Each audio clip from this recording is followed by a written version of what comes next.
we're back with another episode of the Lakers Fast Break podcast. It's Gerald Glassford coming right back at you here from Lakers Fast Break, Pop Culture Cosmos, Inside Sports Fantasy Football, and Game Source. We truly appreciate everyone out there listening to all of our great shows. And we've got a ton of great shows. And if you can, please give us that 5-star review wherever you get your podcasts.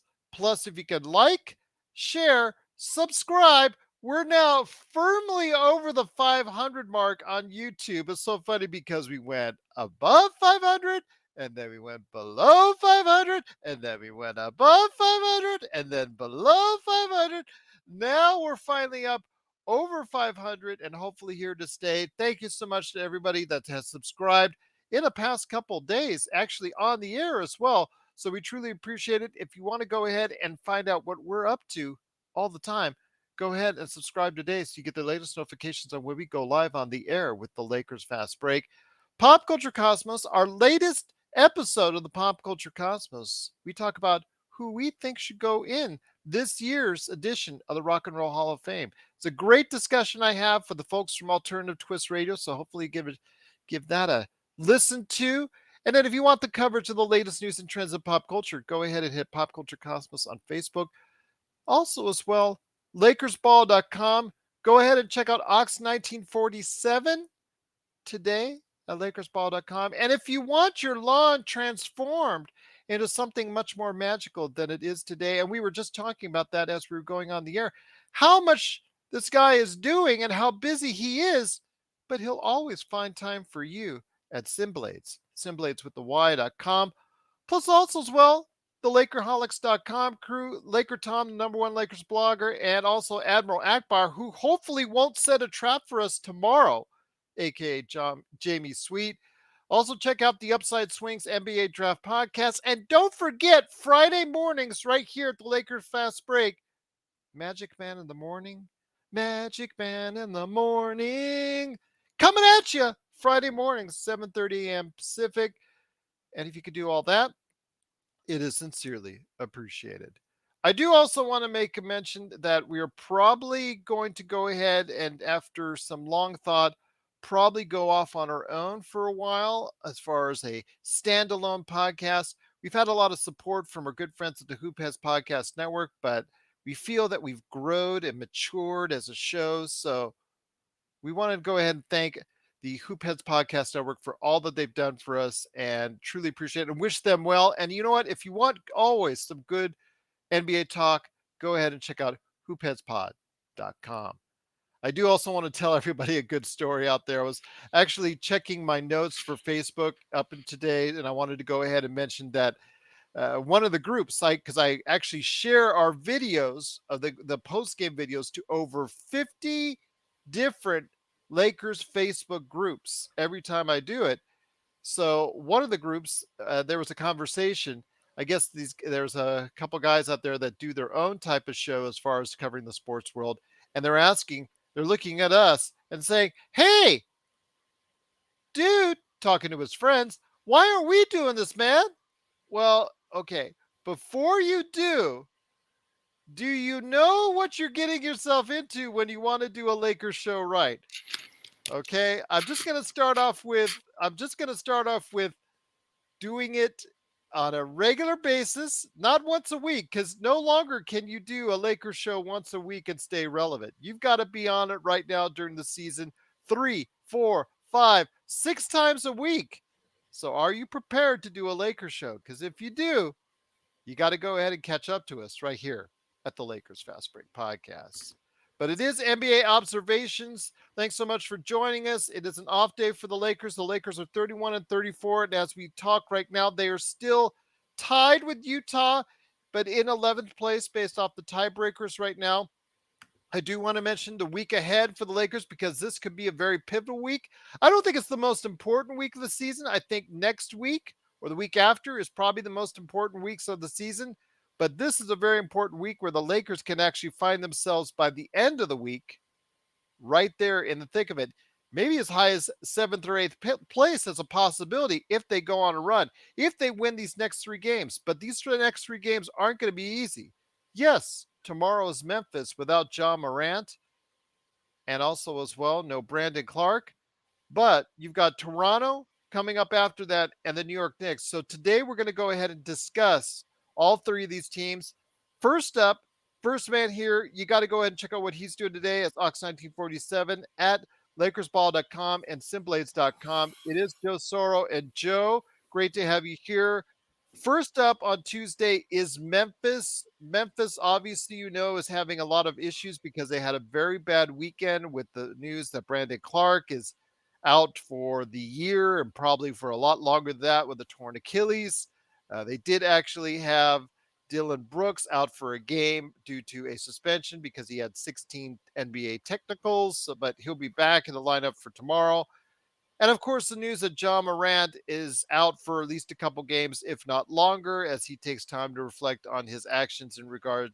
Well, I guess the latest one is that in Denver, when he was at a club flashing a gun on Instagram Live. So, your thoughts on how the Lakers can take advantage of this and not go in thinking of it in a way that, like, often is a trap for these type of games, but how the Lakers can start taking advantage of a situation where Memphis, a team that was just so confident in its abilities not too long ago, is suddenly in a little bit of disarray. So Memphis had a banner year last year for Memphis's history, and they're starting to build some confidence. And of course, John Morant being the prized, at this point, prized draft selection over Zion, that probably added a little bit more inflated worth. Is that a Yeah. Is that a good word to use within a G rated? We've seen remnants of John Morant's atmosphere, one being his father on the court, picking fights with people on the court. We've cracked on LeVar Ball in the past about being kind of a fame whore, using his kids as the bounce back. But a lot of times the little things will point to the obvious. Now, I wasn't expecting John Morant's activities to be what they are, but looking at it from a sport perspective and a Laker perspective, I'm quite happy. It's one less weapon that we have to deal with tomorrow, and I'm hoping that the Lakers can take advantage of it so that we could probably get the 10th seed by tomorrow. Now, we still have to wait to see what happens with Utah tonight. I do also want to mention D'Angelo Russell has been upgraded to questionable, which Good. is upgraded from doubtful. So it is an upgrade. So he may be a game time decision as far as playing in tomorrow night's game. That's good news. I've been hoping he could come back and stabilize the offense. He's the only true point guard on the team with LeBron, and it's just going to make things a lot easier for some of the players like Rui and Beasley and those guys that need open shots. D'Lo's going to be able to run a pick and roll with AD. That's going to be a little bit more smooth and obviously create a little bit more space, even though they did get a lot of space on Sunday, which was actually the surprising part. I went back and watched some of the footage in that game, and it comes down to AD's aggressiveness. They could not really leave him. And when you can't leave a guy, you're going to create space for your shooters. So I can only imagine what it's going to be when you actually have a point guard who can actually shoot and control the ball and actually run a decent pick and roll, because unfortunately Dennis that's not one of his strong suits, unfortunately. However, his strong suit is coming off the bench as a backup point guard, and I think that's where that'll be a benefit for the Lakers. The Lakers can show us for the first time since the 5-game winning streak that they're ready to make a run here. And that's what I'm going to be looking for. I understand there were some of our esteemed fans that were not happy with our tone on Sunday. or if I should say Sunday evening. And I got to be honest, I don't disagree. I watched the show to critique like I normally do. I didn't notice I was being overly negative. I think I was just more stating what I saw. But there was this, I don't know, there was like a bickering type tone with our delivery on Sunday, and I Yeah, think but these are things that we've seen before. We've seen this play out this way before. correct. So you forgive our trepidation on just blindly going in and saying, "Oh, the Lakers are going to do everything great. You know, the playoffs are around the corner. You can count us in for the 6th seed," just like Darvin Ham predicted. We got to call it as we see it, Joe, because we've seen this scenario before. Good. And I just wanted to kind of encompass that tone from our audience and then have you return like you just did with a realistic reason why we are the way we are. I understand that positiveness feels good. I understand that we want to feel good and have happy thoughts. The reality of that is it's not very real. You're talking about a team that has a massive Jekyll and Hyde personality, and we're just not in a position to kind of ride a wave that's going to be too positive for too long, because there's always something going on where that there's one good wave and then there's a wave that comes in and takes you off your rhythm. So tomorrow I'm expecting the same effort they put in on Sunday. Let's just leave it at that. If that effort is there, there should be a very good chance that they come away with a win. And then at that point, we're looking like we're going on a roll here, hopefully, to getting a solid playoff position. Ideally, hopefully, if we can make a run, we could get up into the 8 and 7s. But I'm gonna take 10 and 9 first before we go anywhere else. And to go with that, I think Gerald got too excited in listening to the commentary. I am going to continue as host for Gerald and pass on the next question to Sean Grice. Sean, we watched the game last night, or I should say yesterday afternoon, enjoyed the game. And we had commented a lot about what to expect after a win like this. And I think I just want to make sure that I don't want to come in here continuingly repeating over and over again the same thing we've done for 4 months, which is we get excited, we get depressed, we get excited, we get depressed. I'd rather kind of keep an even keel on this and continue it until we get a reason why we should be overly optimistic. Well, but I've also always told you I'm going to shoot it at you real. I see things in an analytical sense. I try to see things as maybe as an executive, a basketball executive would. Well, don't say that to John Morant. So you know. Well, but I'm just trying to tell you, I'm trying to see it as the way it should be, not the way I would like it to be.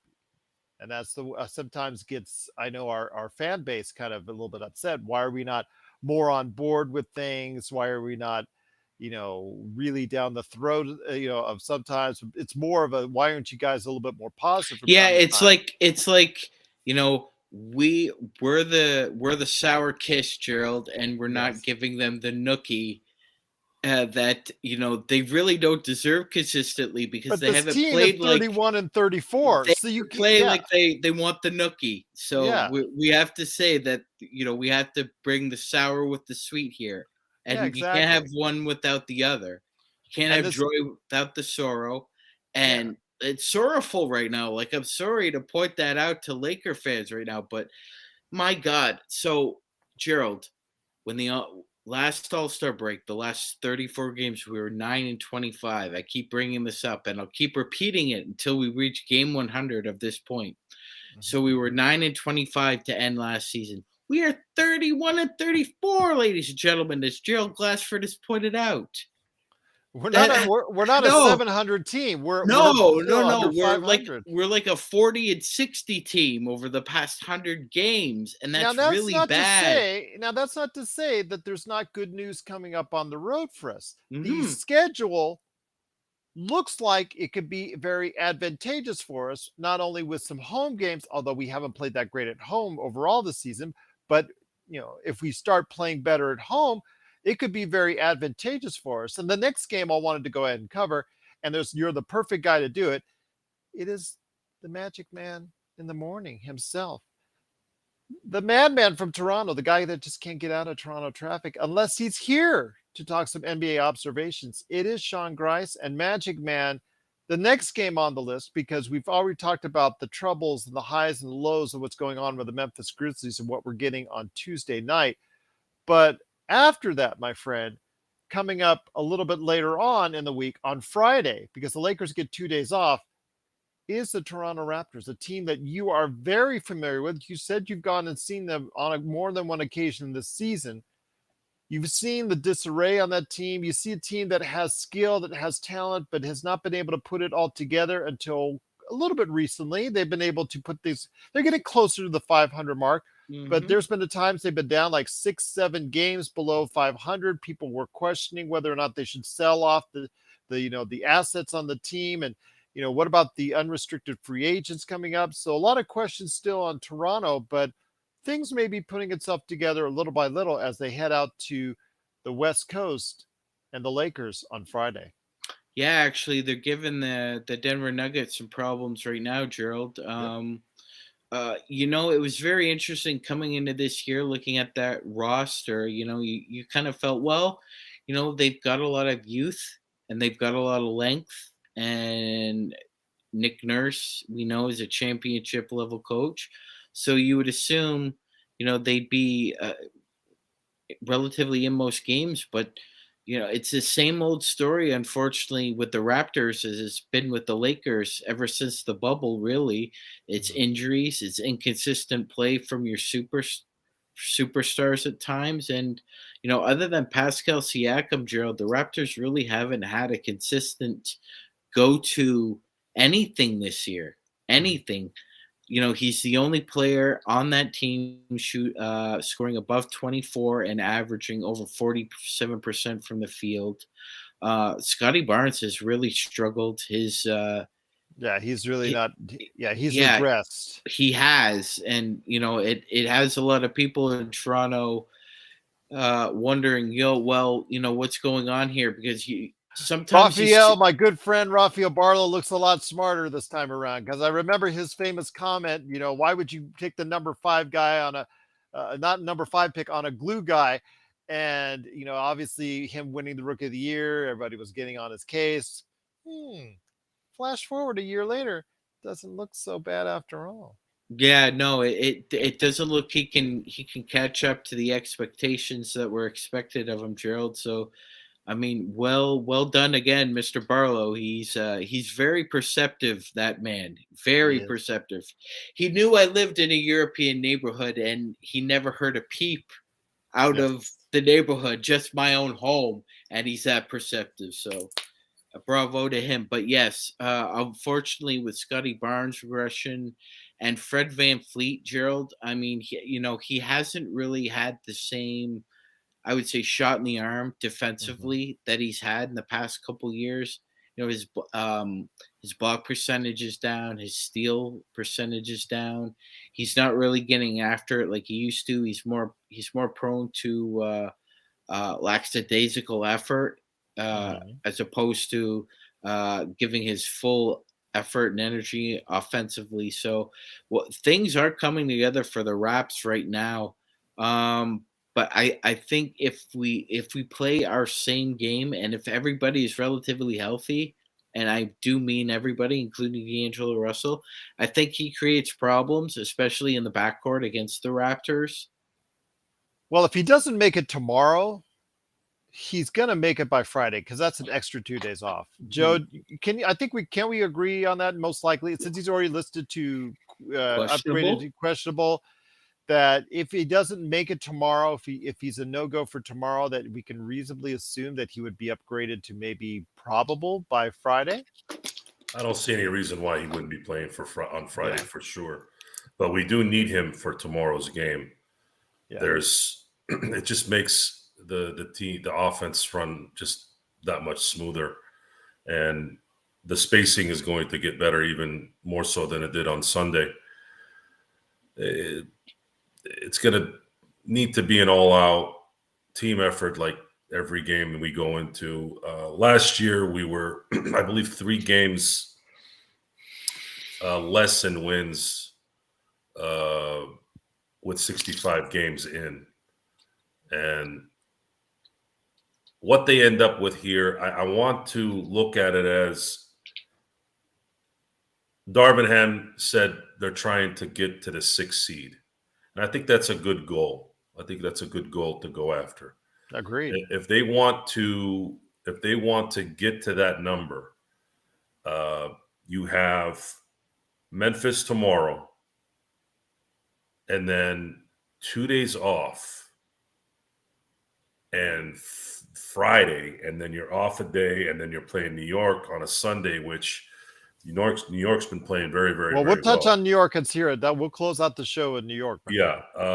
After that, you've got Houston, day off, Mavericks, then Orlando. So looking at that particular setup, let's look at that for a second. Memphis, Toronto, New York. I'm sorry, I forgot about New Orleans on the 15th. On the first half of a back-to-back with Houston. So you're looking at Memphis, Toronto, New York, New Orleans, Houston, Dallas, Orlando. That's your next 7 games. Can you go 5-2?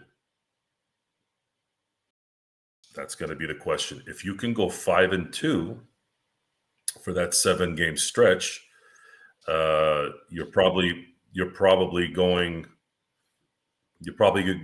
going somewhere positive.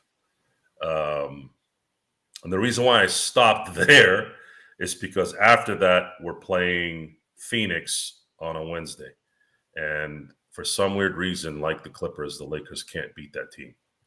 So I don't know. And of course, it's going to be a home game. So hopefully they can break that little, run of mediocrity on that team. And then they got Oklahoma City, Chicago, and then Chicago again. There's a run here, guys. There's a run that they can hit. Well, we had mentioned that the first 10 games coming out of the All-Star break were going to be the toughest because the 13 behind it had some very winnable games.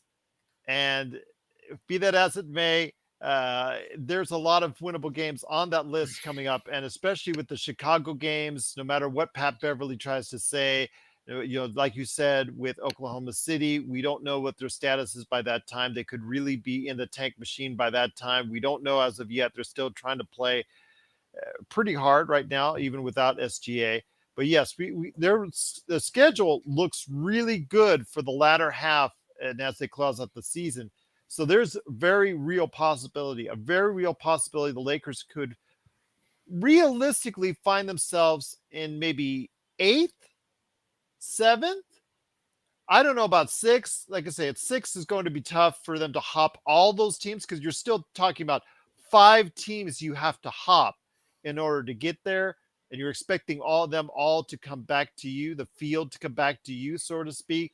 But it is a very real possibility with the schedule, Sean, that it could work out where the Lakers don't necessarily have to go ahead and worry about being on the back end of a play-in where they have to play 2 just to survive. Yeah, I agree. I agree there, Gerald. And by the way, very, very nice observation there about SGA.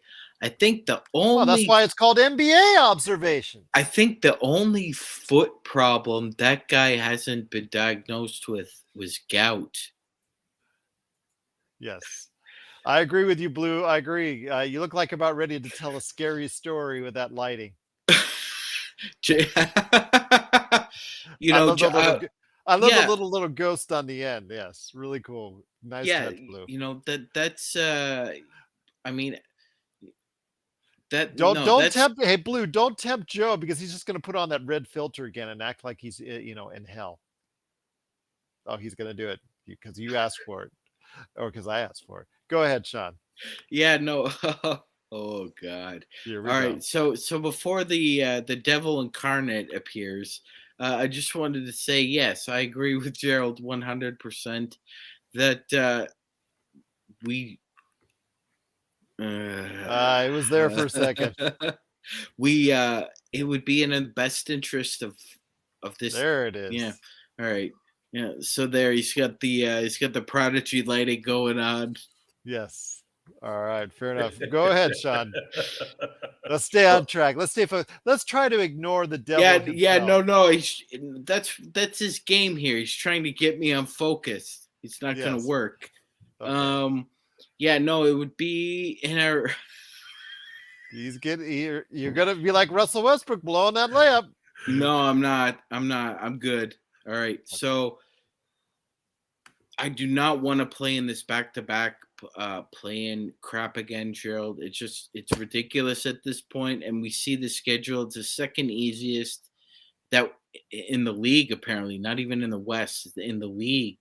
There are no excuses for the Lakers. There are none left. There are none left. You're playing the bottom feeders, and once in a while you're playing a dragon. But for the most part, you should be fishing here. And you're playing home games against these good teams. Yes, you are. And by the way, we're 16-15 at home. So let's accentuate the positive there, Gerald. I mean, we are one game over 500 at home. Compare that to the rest of the Western Conference home records. Yeah, but Gerald, it's not as pretty. It's not as pretty. I know, but we're trying to be positive here, right? This is a safe space. Apparently, this is safe space tonight. Their road record isn't that bad. No, the road record isn't terrible compared to the rest of the league, but that home record, they are stellar compared to Golden State. But look at if you go in depth, look at the difference in the point differential on the road and home. It's just you want to take a couple aspirin after you see that. Yeah, I agree. But moving on. And then just to let everyone know, the Lakers have dropped down into 12th place because of a tiebreaker because Portland just won. Just to let you know. Who'd they beat? The Wizards? They did. They beat Detroit. Portland just beat Detroit. Oh, okay. So the Lions, Tigers, and Bears, they beat up on one of them. All right. Yeah. So. But it's funny thing is New Orleans plays Sacramento tonight, and if New Orleans loses, there's going to be 4 teams at 31 and 34, and if Oklahoma City wins, it's 31. There will be 5 teams at 31 and 34. Yeah, it's this season takes on a new version of the term cannibalizing the West, because normally it was the West beating up in the East, and then they would basically split the wins amongst themselves evenly, Gerald. Now, this year, the top end of the East has just absolutely feeded on the Western Conference. I mean, outside of Denver and outside of Memphis, they feasted, and the West evens out, but that's why you have 5 teams at 31 and 34. And again, this is I know a lot of people are just down on the play-in and want to throw it in the toilet. And I was first kind of skeptical on it, but I like it. I like the concept. I really like it. It creates a lot of interest and fun in the league. So. It does. And to be fair to these teams, I know a lot of people don't like it, but the fact of the matter is that a lot of these teams are looking at the percentages of them making the playoffs versus the percentages of perhaps, if everything bottoms out, you still may end up with Victor. Yep. If everything bottoms out, you're still a lottery team. Now, the Lakers can't focus on that because they no. That I agree 100%, Joe. We talked about that incessantly too. How we're not incentivized to want to tank, or get or get worse. No, that's not the case. But the point is, unless they actually make the tournament, it's all irrelevant because they'll fall into the lottery. And I don't want to see what happened in 1993 with the Magic happen to us, where you're 41-41, you have the lowest odds, and somehow you end up winning it. Well, we'll see what happens, my friend. But before we head on out, it is the Sunday game. It is against the New York Knicks, who just won on the road at Boston in a very, very impressive performance. What are you guys drinking anyways? You got to, okay, I heard bottles popping and cans being opened. So I have the in American honor of Laker Tom? I have, no, this is not in honor of Laker Tom, Gerald. This is honor of America. Okay. Coca-Cola is American, man. It's not, it doesn't just belong to Laker Tom. Okay. It just doesn't belong to you. It just doesn't belong to Joe. It belongs to the rest of the world, man. Hats off to America. Coke is great. Fair enough. But it is the Knicks heading into the Crypt on Sunday. And I want to ask you this, Joe. I mean, obviously, they've been playing really, really well. I don't know if anymore you could say that they're playing above their heads. I mean, Julius Randle, after he had a great year, then a bad year, and then now back to having a really solid year. We still see the fact that I think that this whole team has been energized by Brunson. Brunson has been really, really good for them. Your thoughts on the Knicks before we head on out, my friend? They're making a run. Not really. I don't don't pay You think attention. the Lakers can still match up? They won with LeBron though in New York. Yeah, it's here when he said winning. What was that, Sean? Go ahead, Sean. Yeah, no, I was going to say Tibbs had the quote of the year when he said winning is more fun than fun is fun. Okay. That is the quote of the year. He's 100% right about that. The thing is, I want to see Julius Randle play a motivated Anthony Davis. Mm-hmm. That's what I'll be looking forward to. It is a Sunday game, and for some reason, I don't know. I feel like, I don't know. We don't really have a good record against the Knicks on a Sunday night. I don't know why. To look at it from current position situation, the Lakers need to kind of go on an extended run here. And it doesn't matter if they're playing New York, Phoenix, or anyone.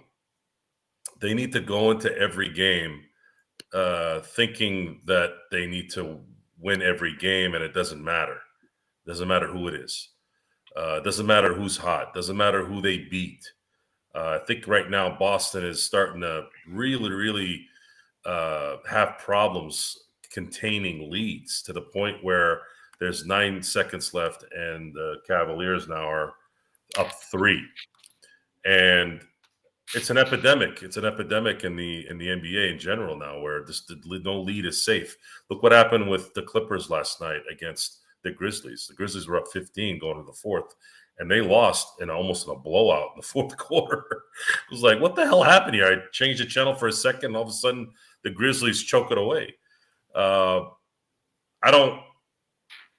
We are in unprecedented times in the NBA, and I think the transition of that is gotten to the point where I don't really know anymore how to analyze what to expect on a day-to-day, game-to-game basis.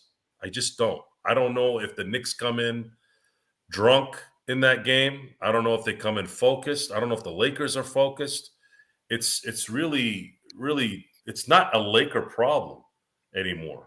We make it sound like it's a Laker problem, but it's not.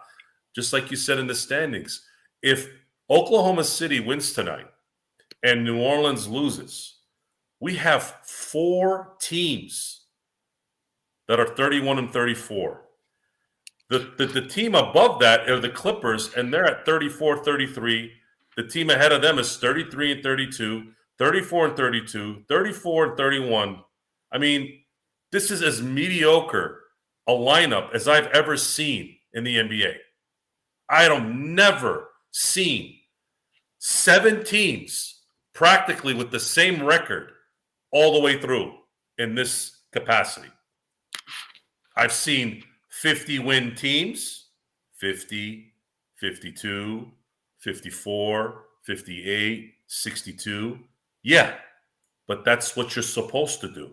But to play 500 ball, 7 teams playing 500 ball, to me, that shows a bad product because no one can kind of separate themselves. They're all basically the same. And I think that has a lot to do with the analytical part of things. It has a lot to do with the fact that you're sitting guys because you want to rest them. They've turned into baseball. So what happens on Sunday? What happens against the Knicks? Whether it's the Knicks, whether it's the Pelicans, whether it's the Hornets, it's irrelevant at this point. It's going to always come down to, is AD going to be motivated to play the whole game? And are the Lakers going to stay healthy enough? Obviously, we don't have Mo Bamba now because he turned his ankle. Schroeder turned his ankle. Everybody's turned their ankles. Just call the Lakers the Los Ankles Lakers or the Los Angeles That's what I was Ankles. thinking. Yeah. Or the Los Angeles feet problem. Yeah, this is come on. I don't know who's taping these guys ever since Gary Vitti left. Who's taping these guys? What's going on?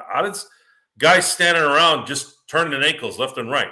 But I'm going to focus on the game tomorrow. I'm going to focus on Friday.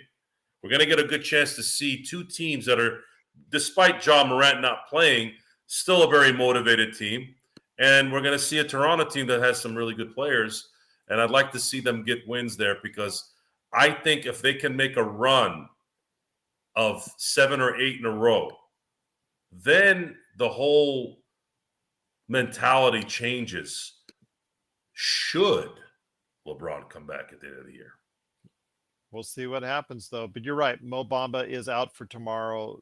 Actually, D'Angelo Russell is listed as questionable for tomorrow. So it's a game time decision for him.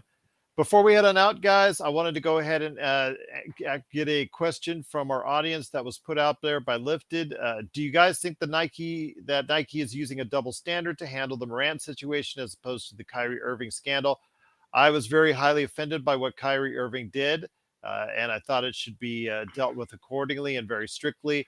I also think that this situation, if it gets any worse, it needs to be also handled in that same fashion. So is there a double standard? I don't know yet as far as what we'll see with the league and what comes down for as far as from Memphis. So, and also what is the Colorado authorities going to say about it too, because they're now investigating it. So this thing hasn't been as definitively fleshed out yet as far as the Kyrie Irving saga. That was more definitive because he's something he already posted on social media. So as an instant reaction to that, that's something that I thought that was carried out by the team and the league in a fashion that demonstrates that anti-Semitism of any kind or anything even resembling that is not condoned or endorsed by the league. Your thoughts on this, guys? Again, I don't think there's enough there yet to play out, although obviously you saw quite a bit of on Instagram Live, but I think that the investigation by the Colorado police should continue before Powerade or Nike says, adios or stays behind 100% Ja Morant. Yeah, no, I agree, Gerald. I think he's going down, hit the road, Jack Road, though. Well, it's not heading in a good direction. Plus, you're hearing all the stuff that happened on last year. Yeah, it's very. Look, I'll be the first one to say it. I mean, I feel fooled here. I really do, because I thought this guy was all about what he was about, and he's not.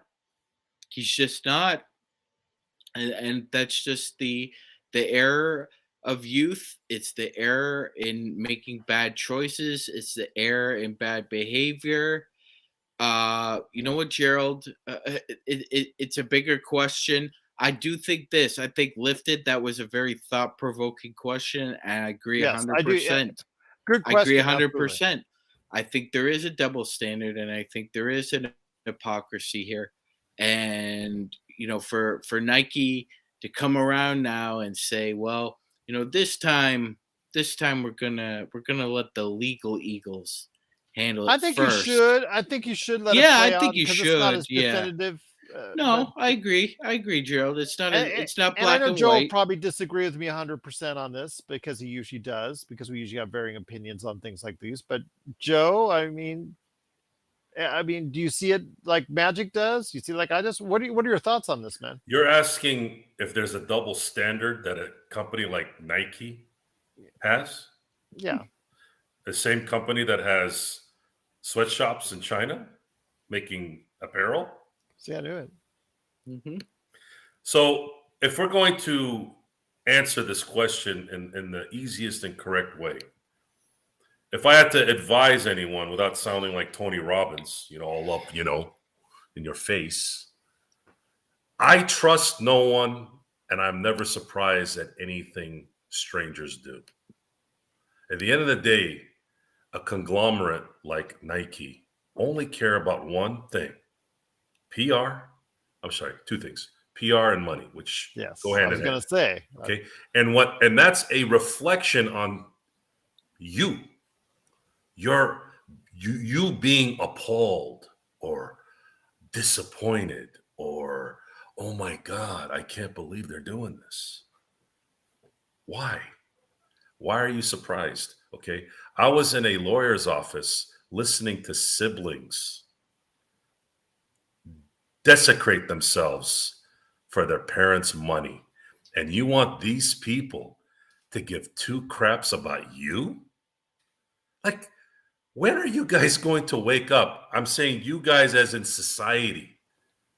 People are arguing and wanting to kill their siblings for money that's not even theirs from their family. And you want them to give two craps about you because you have a certain religion, certain look, you have the gun, you don't have a gun. What is this? Like, why do you even waste your time with all this stuff? So Ja Morant, I'm going to put it simply. Ja Morant wants to stay. He wants to be a tough guy. Just, you see it in his dad, right? His dad wants to be a tough guy, picking fights with Shannon Sharp, okay? As much as Shannon Sharp might look imposing, he's a buttercup, okay? Come on. What are you picking a fight on with some guy at a game? Or with Kat's dad during that series. Yeah, okay. So in the end, nothing surprises me. And everyone get off your high horse about values and all this crap, okay? Because a lot of you out there that are disappointed or appalled at what Kyrie Irving said, even though he didn't say anything, he just liked something. I mean, how bad is your life that you're watching some other guy's social media likes? That needs to be something you need to go look in the mirror about. I think he actually posted. He posted it, yeah. So he shared the post and liked it. Where's the outrage with Jeff Bezos then? Isn't he the one distributing the material? Oh, no, I don't want to mess up my Amazon Prime. I'm going to go after Kyrie Irving. No, there was an outrage against it, but yeah, ultimately Amazon decided not to pull the everybody's outraged, but what does it mean in the end? It's all fluff, okay? As long as it doesn't bother you, it doesn't affect you, you can get anybody can get online and start yapping, right? But what are you going to do about it? Everybody keeps telling us what the problems are, but zero solutions. Zero. What are you going to do to solve the problem? Oh, no, I want that guy to solve it. So to end this on the Ja Morant situation, and this appallment, is that even a word? No, but you just appalling, yeah. It's appalling that he has a gun. Okay. I like appallment better. Yeah, I like appallment is better. It's not a Webster's going to be on the So it is rumored that he pulled a gun out on a 17-year-old kid, right? Pistol whipped him. Game. Pistol whipped him. He pistol whipped him, right? At a pickup game, yeah. Yes. Okay. And then he went into a club and did a Plaxico Burress, other than shooting himself, but he didn't shoot himself. Pretty much. But then also the mall employee. Yeah, he threatened the life of a mall security officer in the parking lot.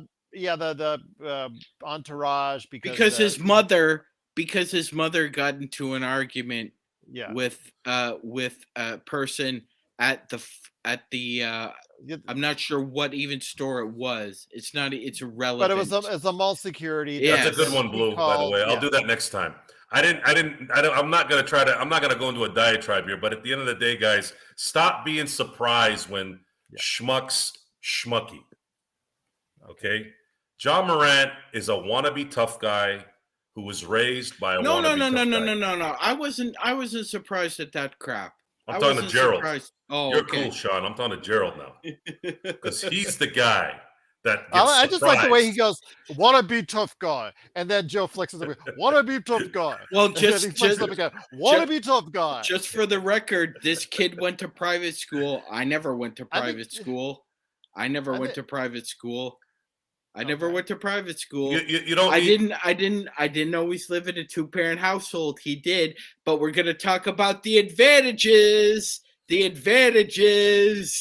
Okay. He had advantages that I didn't, but I'm not talking about it. I didn't say anything. Sean said it this time. I didn't say it.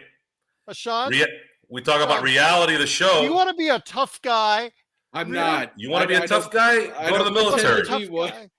You want to be a tough guy? You want to brandish a weapon? Go in the military or go to law enforcement. Do things like that if you want to be that guy. And I don't mind you being that guy, a tough guy, if you want to be or whatever. But when you start waving around things that can kill you, it's probably not a good idea. My advice to people who are legally allowed to carry is you only take that sucker out when your life is in danger or you sense someone else's life is in danger. If you want to be a tough guy and show some mall cop, Paul Blart type, what a tough guy you are, that's enough evidence to show you that you're all fluff. Okay? Anyone can be a tough guy with a gun. Can you be a tough guy with this? Yes, and not be like Chris Paul and call the police. Yeah, well, or be like Howard Stern. Well, he did, Joe. He did. He did. Yeah. Well, when you're in that celebrity cocoon, you're always in the fear of getting sued, right? So it's just easier to kind of play it safe. I think Keyshawn Johnson said one time that he got stuff thrown at him at a game when he was going through the tunnel to go to the locker room, and for him, he's instead of turning into Russell Westbrook, he just ignores it and says, I don't have time for that. I'll just go in there, forget about it, and I don't have to worry about somebody suing me for their feelings or whatever. You know what, Joe? You know what? That's true, Joe. But he did lose his head in the neighborhood when JB was driving his car too fast. God didn't want Keyshawn to put his hands on Justin Bieber that day. Yeah, but so Gerald, this was mainly directed at you. Because, of course, isn't it always? Because you bring up these. I was just going off the question. You go off. Well, I'm trying to tell you. I'm trying to teach you here how to stop being surprised. You get You get into your feelings. That's why I gave you the question. And you're like, we're here to fight for truth, justice, and the American way. Yes. Nothing surprises me. There is some truth to that. Joe sounds like Hacksaw Jim Duggan right now. Be careful. That's funny because I was just watching a clip with him and Andre the Giant. Oh my God. Be careful in being upset or having your feelings touched when someone does something that's not of your ilk. All right. Okay. Well, fair enough. You guys have no clue. Okay. I'm going to ask you one more question and I'll stop. Okay. What is the difference between a murderer you know is a murderer and the murderer you don't know is a murderer? Enlighten me. None. There's no difference. They're the same. They're both murderers. These guys that you see all, well, we're here to give back and help the children and help equality and help all these great things. But in the background, what are they doing? They're paying the CEO of Salvation Army, what, $400,000 a year? Something like that? Is that how everybody cares about everybody until they get in the back? where no one sees them, and now all of a sudden they're making money and doing all this stuff. And then the second Kyrie Irving or John Morant's going on with a gun, all of a sudden everybody's like, oh my God, I can't believe it. I can't believe these guys did this. And then you find out that they're doing that kind of stuff somewhere else. That's how I look at this. Call me a cynic, call me jaded. The reality is it's reality. Stop being surprised every time something like this happens. Now, if he threatens somebody, if he pistol whips somebody, let the law do what they're gonna do. Okay, if people still want to buy his shoes, I mean, people have been killing each other for Jordans for the last 35 years, right? 40 years now. Why is no one really ever pushing that up? I mean, you hear it every now and then, but they're still selling the shoes. So you'll never stop this discussion.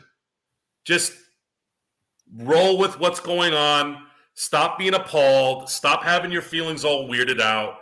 It is what it is. We're going to see what happens now, and then we'll go on with our lives until the next thing comes that makes us shocked and appalled. Gerald, I had a question for you before we head out. Go ahead, Sean. So right now, if the playoffs started, the Cavs would play the Knicks.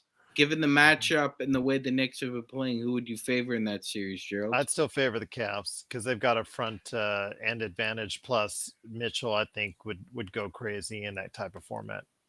Okay. I don't think their lack of a wing catches up with them until the second round. Okay. So. Once again, though, it is the Lakers Fast Break. We do appreciate you joining us for NBA observations and some other observations as well, as you heard. Please go ahead. If you have any questions, let us know in the comments below, or if you can, go ahead and reach out to us on social media, Lakers Fast Break or LakersFastBreak@yahoo.com. Also, go ahead and want to let you know that we are doing a ESPN March Madness bracket challenge. That's right. ESPN March Madness bracket challenge. We've got a group out there already set up for you, so you can go ahead and join us today at ESPN March Madness bracket challenge. It's under Lakers Fast Break. Go ahead and join us. I know Sean's going to be there. Stone Hansen said he wants to join up. I know Henry from Courtside Lakers is going to be there. You know, maybe even Joe might want to go ahead and join us. So go ahead and check it out there. No, he's saying no. Okay, all right, but. Maybe even Laker Tom, although you know Laker Tom's just going to pick UCLA to go all the way. So if you get a chance, please go ahead and join us today. Join us for all the fun. Yeah, he graduated from UCLA. Of course he's going to go ahead and pick them. They're going to win squat. Yeah, you never know. Break. They're in the top 5 in the country. But before we head on out, guys, I just want to make sure to let everybody know that tomorrow night we will be back for playback.tv/Lakers Fast Break. Also as well, yes, right there. Also, as well, you can go ahead and join us for the best post game that's out there right here at the Lakers Fast Break, wherever you get your podcasts. Wednesday, we've got a great thing coming for you, as returning is L. Rob for Do You Know Your Lakers Trivia. That's coming up on Wednesday. And, of course, on Friday, we've got the great game. We might throw something in on Thursday, too. Maybe even a Lakers History 101. So we'll see. But yeah, Lakers History 101 on Thursday. I'm thinking about it. So we'll see what happens there. But some great stuff coming up for you this week. Looking forward to it. Zangerstein, yeah, we'll be here tomorrow. You know it. But you can always go ahead and catch the replay. Be like petting my cat. He's the captain of hashtag Team Replay. Please go ahead and check it out right now if you want. But we're always here for you. It is the Lakers Fast Break. We truly appreciate everyone watching and listening. My gosh. All right. But thanks so much for joining us. We'll see you tomorrow night on Playback, as Joe just cannot keep it down. He's laughing so hard right now. He's got me laughing. Playback.tv tomorrow. Yeah, I know. Tell me about it. You know, that is so hard to get out of there. I can't always fix it. Your facial expression is the funny part. Like, it's the initial. It's so hard to fix it. It is so hard to fix it in editing. So, you know what? It is what it is. But we're going to go ahead and see what we can do to have a great time on playback.tv/Lakers Fast Break. And, of course, tomorrow night for the best post game in town. right here at the Lakers Fast Break Podcast. Jamie, heads up. Appreciate it, man. Z, everybody else in the chat, thanks for being awesome. We truly appreciate it. We'll see you tomorrow night.